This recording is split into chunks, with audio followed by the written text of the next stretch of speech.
نبی الاسلام کی ترمذی میں دعا ہے نا، اے اللہ عمر ابن حشام اور عمر ابن خطاب میں سے ایک کو اسلام کی دولت دے دے۔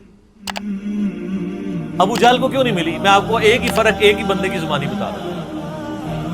حضرت عبداللہ ابن مسعود کہتے ہیں، صحیح بخاری میں آتا ہے کہ جب اس مرنے کے قریب تھا، دو بچوں نے اس کو قتل کر کے نیچے گرایا، بھی اس کی رمق باقی تھی، تو میں اس کی جب گردن کاٹنے کے لیے اس کے سینے پہ چڑھا تو مجھے کہنے لگا کہ تم ایک یعنی کم ذات کے آدمی نے ایک بہت بڑی سواری کے اوپر سوار ہوا ہے اور میری گردن کو نیچے سے کاٹنا تاکہ سردار کی گردن ہو جائے۔ یہ اکڑ آخری وقت میں بھی نہیں جا رہی ہے۔ اور دوسری طرف آپ حضرت عمر فاروق رضی اللہ تعالیٰ کو دیکھیں کہ بلال حبشی کو کہہ رہے ہیں، صحیح بخاری میں حدیث ہے کہ ابو بکر ہمارے سید ہیں جنہوں نے ہمارے سید بلال کو آزاد کروایا۔ عرب کے بنو عدی کا سردار ایک حبشی کو، یہ آپ امیجن ہی نہیں کر سکتے آج کہ خاندانی وہاں پہ نظام، قریش تو اپنے برابر کسی کو سمجھتے نہیں تھے، سیدنا بلال کے۔ اور ایک دفعہ جب ابو جہل پٹائی کر رہا تھا عبداللہ ابن مسعود کی، دھکا مار کے چلا گیا۔ یہ سب کچھ عمر سیریز میں فلمایا گیا دروازہ۔ تو وہ اب وہ نیچے گرے پڑے ہوئے ہیں، حضرت عمر وہاں سے گزر ہوتے ہیں، ابھی اسلام نہیں پھوٹ گیا، تو وہ ہاتھ پکڑ کے اسے اٹھاتے ہیں۔ عبداللہ بن مسعود کی زبان سے نکل جاتا ہے کہ واللہ تم ان دونوں میں سے بہتر، یعنی جو نبی علیہ السلام نے دو مانگے ہیں نا ان میں سے تم بہتر، یعنی عاجزی ہے، یعنی ہے کافروں کی پارٹی میں اور میرے ساتھ بھی اس نے سلوک کر رہے ہو، اور وہی ہوا، اللہ تعالیٰ نے ان کو قبول کر لیا۔ تو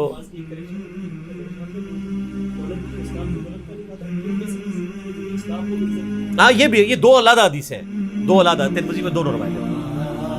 اچھا اب آپ دیکھیں کہ سیدنا عمر فاروق رضی اللہ تعالیٰ عنہ کہتے ہیں، حضرت ابو ہریرہ کہتے ہیں مسلم شریف کی اس حدیث میں کہ حضرت عمر مجھے کہا کرتے تھے مجھے پوری زندگی کبھی عمارت کا شوق نہیں ہوا سوائے اس دن کے کہ جس دن علی کو جھنڈا ملا، مجھے بھی خواہش تھی کہ کاش نبی علیہ السلام مجھے وہ جھنڈا دے۔ یہ حضرت علی کے لیے بہت بڑی فضیلت ہے اس حوالے سے کہ سیدنا عمر ان پر رشک کرتے ہیں۔ باقی ایک سلکبرا البیہقی میں من گھڑت روایت ہے کہ حضرت عمر کہا کرتے تھے، وہ جو ایک بڑی مشہور بیان کر رہے ہوتے ہیں کہ جی وہ ستاروں کے برابر کس کی نیکی ہیں، حضرت عائشہ نے پوچھا ان کا بھی تیرے باپ کی ہیں، تو حضرت عمر کی ہیں، تو پوچھا کہ میرے باپ کی، ان کا جی ان کی تو ایک نیکی جو ہے وہ غار ثور کی سب پہ بھاری ہے۔ اس حدیث کو شیخ البانی نے، شیخ زبیلی زئی صاحب نے، دونوں نے لکھا ہے یہ موضوع حدیث ہے، وضع کی گئی حدیث ہے، لیکن یہ ہمارے مسلمانوں کے بچے کو یاد ہے، جعلی حدیث ہے، ضعیف نہیں سر، گھڑی ہوئی حدیث ہے۔ اور جو مسلم شریف کی حدیث تھی وہ ہم نے آگے ایکسپلور کی ہے کہ حضرت عمر کہتے تھے مجھے علی پر رشک کہ مجھے وہ جھنڈا نہیں ملا اور علی کو ملا۔ دوسری طرف سیدنا علی بھی سیدنا عمر سے بڑی محبت کرتے ہیں۔ ہاں بخاری اور مسلم دونوں میں حدیث ہے، مشکات میں بھی آپ کو مل جائے گی، تیسری جلد میں، حضرت ابو بکر عمر کے فضائل کی چرچہ۔ عبداللہ ابن عباس کہتے ہیں کہ سیدنا عمر کی میت رکھی ہوئی تھی اور لوگ ان کی میت پہ رو رہے تھے اور اپنے اپنے انداز میں ان کے اوپر سلام پیش کر رہے تھے کہ آپ کی وجہ سے اللہ نے اسلام کو اتنا عروج دیا، رومن اور پرشین امپائر گر گئی، یرموک اور قادسیہ میں اللہ نے مسلمانوں کو فتوحات دی۔ اور کہتے ہیں اتنے میں ایک شخص میرے پیچھے آگے کھڑا ہوا، کیونکہ میں بھی میت کے سامنے بیٹھا ہوا تھا، اس نے میرے کندھے کے اوپر آ کے یوں کونی رکھ لی اور اس نے سیدنا عمر کی میت کو مخاطب کر کے کہا کہ اللہ تجھ پہ رحم کرے اے عمر ابن خطاب۔ میں نے اللہ کے محبوب صلی اللہ علیہ وآلہ وسلم سے بارہا سنا تھا کہ میں ابو بکر اور عمر فلاں جگہ گئے، میں ابو بکر اور عمر داخل ہوئے، میں ابو بکر اور عمر نکلے، مجھے امید تھی کہ تم اپنے ان دو ساتھیوں کے ساتھ جا کے ملو گے۔ کون سے دو ساتھی؟ سیدنا ابو بکر اور سیدنا محمد رسول اللہ صلی اللہ علیہ وآلہ وسلم۔ اور اللہ کی قسم اس روئے ارض پہ تم وہ شخص تھے کہ مجھے خواہش ہے کہ میں تمہارے اعمال کے ساتھ اللہ کے حضور پیش ہوں۔ ظاہر ہے اتنا بڑا عروج سر، انسانی تاریخ کا سب سے بڑا ریولوشن نبی علیہ السلام کا، اس کی ایپیکس سیدنا عمر کے دور میں ہوئی ہے، اور یہ اللہ کا معجزہ ہے۔ نبی علیہ السلام کی مبارک زندگی میں انقلاب آتا نا تو اس طرح کے تو بہت لیڈر پہلے بھی آئے تھے جنہوں نے اپنی زندگیوں میں انقلاب لے کے آئے تھے. یہ معجزہ یہ تھا کہ وہ شخص دنیا سے چلا گیا, ہزاروں اس کے ماننے والے مرتد ہو گئے عرب قبائل,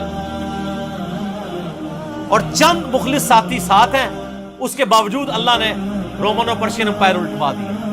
کتنا بڑا معجزہ ہے. اگر نبی علیہ السلام اپنی مبارک زندگی میں کر جاتے, وہ تو سکندر اعظم بھی کر گیا, بعد میں چنگیز خان نے بھی کیا, بڑے بڑے لیڈر آئے. یہ ڈفرنس ہے, ایک یہ ڈفرنس, اور دوسرا ڈفرنس یہ کہ نبی علیہ السلام نے اپنی وفات کے بعد 10 سال بعد, 20 سال بعد, 30 سال بعد, 50 سال بعد, ایون 500,000 سال بعد ہونے والے واقعات کو بھی بیان فرما دیا کہ یہ ہوگا. آج تو ہم تاریخ میں دیکھ سکتے ہیں کہ وہ سب کچھ ہوا ہے. اگر آپ کو شوق ہو تو دلائل النبوہ امام بیہقی کی کتاب ہے, 3,500 حدیث پہ, 5ویں صدی ہجری میں لکھی گئی ہے. اس میں 500 سال میں جو نبی علیہ السلام کی پروفیسیز پوری ہوئی ہیں نا, منوان اسی طریقے سے موجود ہے. بخاری مسلم میں جو حدیثیں ہیں تاتاریوں سے جنگوں والی, وہ اس وقت تک نہیں ہوئی ہوئی تھی, حدیثیں تو پہلے سے موجود تھی. آج تو ہم ان کو بھی درست مان رہے ہیں. نبی علیہ السلام نے پریڈکشن کی تھی کہ عنقریب کیسر روم ختم ہوگا, قیامت تک کوئی کیسر نہیں ہوگا. بخاری مسلم کی حدیث ہے, اور دیکھ لیں قیامت تک کوئی کیسر نہیں ہوا. عنقریب پرشین امپائر ختم ہوگی اور قیامت تک کوئی کسرا نہیں ہوگا. آج دیکھ لیں 1400 سال ہو گئے ہیں. سر یہ اسی طریقے سے ہے کہ میں کہوں کہ عنقریب امریکہ اور رشیا ختم ہو جائیں گے ود ان فیو ایئرز, اور قیامت تک کبھی ان کو پاورز نہیں ملے گی جو کہ ابھی پاور ہیں اور جن کی صدیوں سے چل رہی ہے. اور وہ پھر پاور بھی ان لوگوں کے ہاتھوں ہوئی ہیں کہ جن کے پاس اسلحہ بھی نہیں تھا ان کے ساتھ لڑنے کے لیے, مین پاور بھی نہیں تھی ان کے لیول کی. الٹوا دیے. ابن عباس کہتے ہیں کہ حضرت عمر فاروق رضی اللہ تعالیٰ عنہ کی بیعت پہ, یعنی یہ کلام وہ جو شخص میرے یعنی کندھے پہ مونی رکھ کے کر رہا تھا نا, تو میں نے جب اس کو مڑ کے دیکھا تو وہ علی بن ابی طالب تھی جو سیدنا عمر کے بارے میں یہ کلمات کہہ رہے تھے. تو یعنی ان لوگوں کی للہ یہ تھی کہ وہ تعریف کیا کرتے تھے, کوئی آر محسوس نہیں کیا کرتے. اور آپ دیکھیں سیدنا عمر کی بھی کتنی محبت تھی سیدنا علی سے کہ جب کبھی بھی فارن ٹور پہ جاتے تھے اپنی جگہ حضرت علی کو خلیفہ بنا کے جاتے تھے.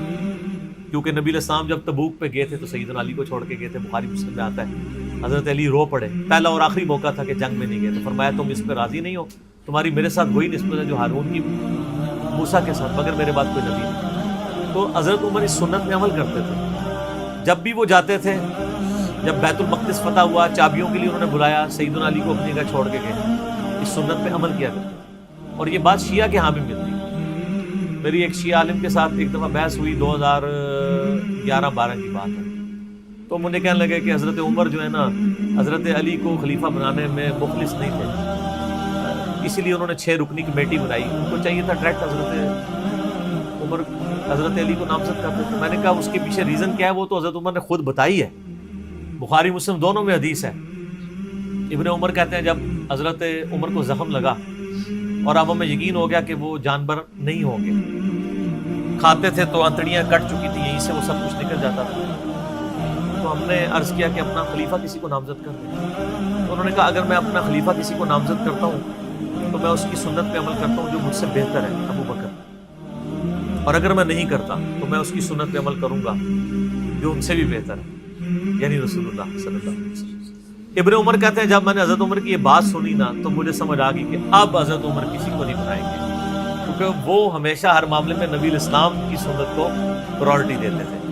اور وہی ہوا کہ انہوں نے کہا کہ میں 6 رکنی کمیٹی بنا رہا ہوں. بخاری کے اور مسلم کے الفاظ ہیں کہ میں اپنے بعد اس امر خلافت میں ان 6 بندوں سے زیادہ کسی کو اہل نہیں سمجھتا جن سے رسول اللہ صلی اللہ علیہ وآلہ وسلم اپنی وفات تک راضی رہے.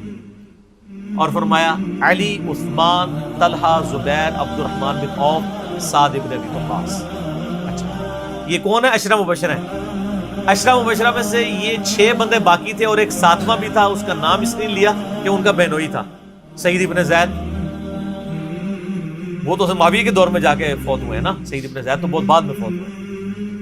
اور اسی بخاری میں الفاظ ہیں کہ عبداللہ بن عمر کو مشورے میں ضرور شامل کرنا لیکن اس کو کوئی خلیفہ نہ چنے. اور کہا کہ سعد ابن ابی وقاص پہ اگر تم متفق ہو جاؤ تو اسے خلیفہ چن لینا, اور میری اس بات کو دلیل نہ بنانا کہ میں نے اسے معزول کیا تھا پرشین امپائر کی گورنری سے. کہیں ایسا نہ ہو کہ تم اس پہ متفق اور کو کہ اس کو تو عمر نے اتارا ہوا تھا، این ادھر رہن دو، اس باسٹ ایف لگ گئی ہے. یہ باسٹ ایف ہے ہی جعلی چیز ہے. اسلام میں کوئی باسٹ ایف نہیں ہے. اسلام میں یہ نہیں ہے کہ آپ کو مطلب موت کے غرغرے تک توبہ قبول ہے. آپ یہ ایک بندے کے ساتھ معاملہ ہو جاتا ہے اور وہ توبہ تائب ہو جاتا ہے تو بس ٹھیک ہے. وہ تا حیات نائل کوئی نہیں ہوتا. اسلام میں کوئی تا حیات نہیں ہے. اللہ تعالیٰ کے ساتھ گستاخی کرنے والے کے لیے بھی جامع ترمذی میں حدیث ہے کہ موت کے غرغرے تک جو ہے وہ توبہ کا دروازہ کھلا ہوا ہے، موت کے غرغرے سے پہلے. تو 62 ایف نہ لگا دینا اس پہ. وہ ایک معاملہ تھا، وہ حضرت عمر کسی کو 4 سال زیادہ گورنر رہنے نہیں دیتے تھے، انہوں نے ان کو ہٹا دیا.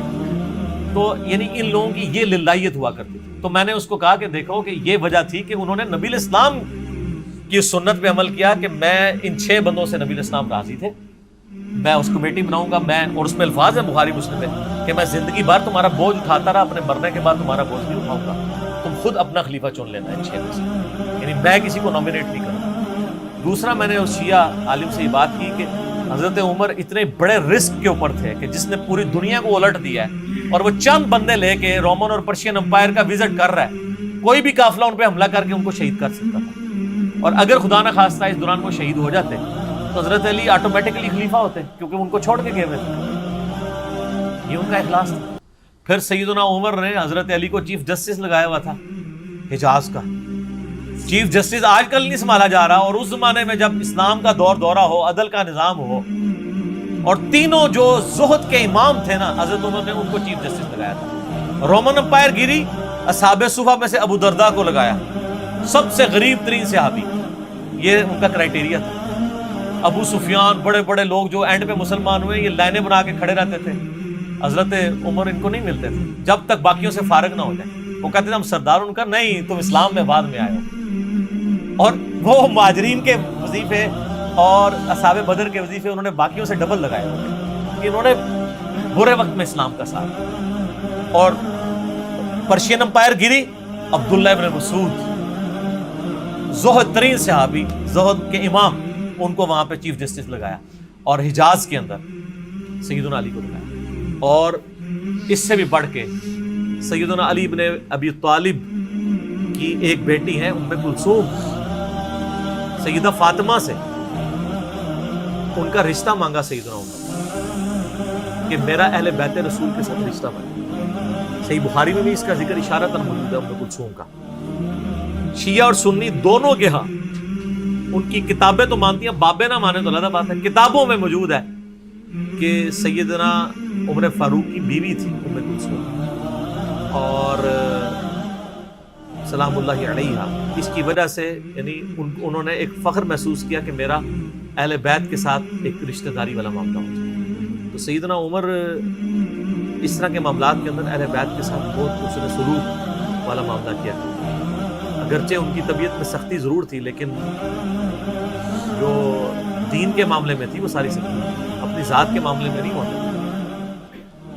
صحیح مسلم میں ایک حدیث ہے، اسی پہ میں کنکلوڈ کرتا ہوں کہ سیدنا عمر نے ایک خواب دیکھا کہ مجھے ایک مرغے نے خواب میں ٹھونگے ماری.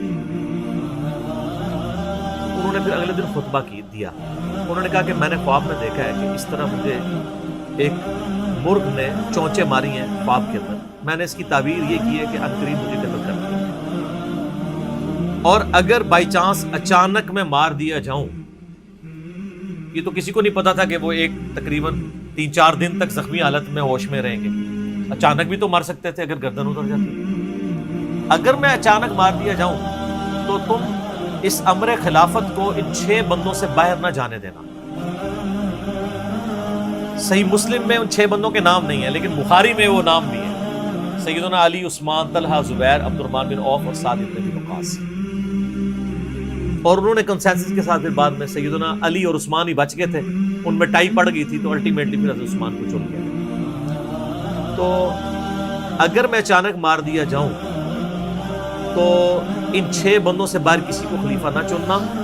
اور مجھے پتا ہے کہ جب تم ان 6 بندوں میں سے کسی کو خلیفہ چنو گے تو کچھ لوگ تمہاری مخالفت کریں گے، اور یہ وہی لوگ ہیں جن کو میں نے اسلام کی خاطر اپنے ہاتھوں سے مارا ہوا ہے. یعنی وہ لوگ جو بالکل اینڈ پہ مسلمان ہوئے ہیں، جن سے ہم نے غزوہ بدر، خندق، احد لڑی بھی ہے. اب یہ اینڈ پہ مسلمان ہوئے ہیں چونکہ وہاں پہ بھی انہوں نے حکمرانی دیکھی ہوئی ہے تو یہاں پہ بھی ان کی خواہش یہ ہوگی کہ ان میں سے کسی کو خلیفہ چنا جائے۔ تو جب تم دیکھو کہ ایسے لوگ اس خلافت کے دشمن ہیں، ان 6 میں سے کسی بندے کی خلافت کی مخالفت کر رہے ہیں، تو تم سمجھ لینا کہ یہ لوگ اللہ کے دشمن، اور دوسرے الفاظ تو بڑے سخت ہیں، کافر ہیں۔ اب اس کی انجینئرنگ میں نہیں کرتا، وہ پھر کسی اور طرف بات چلی جائے گی۔ آپ میرا ریسرچ پیپر واقعہ کربلا کا حقیقی پس منظر 72 صحیح الاسناد احادیث کی روشنی میں، جس میں میں نے 200 روایتیں اکثر بخاری مسلم سے پیش کی ہیں، اس کے سٹارٹ میں نے حدیث لکھ کے پھر لکھا ہے کہ اب 5 صفحات میں آپ کو پتہ چلے گا کہ سیدنا عمر اسلام کا دشمن کن لوگوں کو سمجھتے تھے، اور یہی الفاظ صحیح بخاری میں عبداللہ بن عمر نے بھی استعمال کیے تھے۔ کس کے بارے میں کیے تھے وہ ہمارا ریسرچ پیپر پر